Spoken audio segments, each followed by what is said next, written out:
লাবু আজকে যেই কাজটা করলো মানে একটা মাথা মোটা মহিলা, কি বলবো, লাবুর ভুলের জন্য বিপদে পড়তে যাচ্ছে ফুলকি। মহিলাটা রুদ্রের কথায় গলে তো গেলই, সাথে তার হাতের দড়িটাও কাটলো।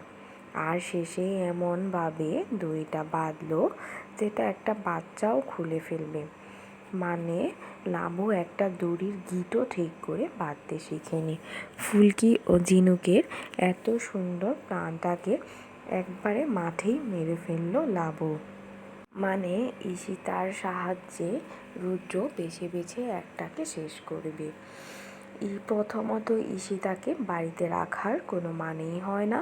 তারপর যখন সে বাদরামিটা করলো তখন তাকে হাতে পেয়েও কিছু করলো না।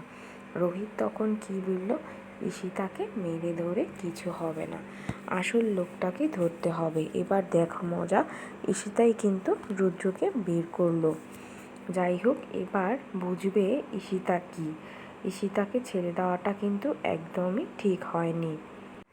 আর যেহেতু রুদ্র পালিয়ে গেছে, এবার কিন্তু সত্যি সত্যি ফুলকির কপালে দুঃখ আছে। লাবু যেহেতু সবটা জানতে পেরে সময় মতো সরিয়ে নিয়ে যায় রুদ্রকে তার ডেরায়। এরপর সেখানে ফুলকি ও ঝিনুক এক প্রস্থ কেলানি দেয় রুদ্রকে, কিন্তু রুদ্র টর্চার থেকে বাঁচার জন্য অজ্ঞান হয়ে যাওয়ার নাটক করে।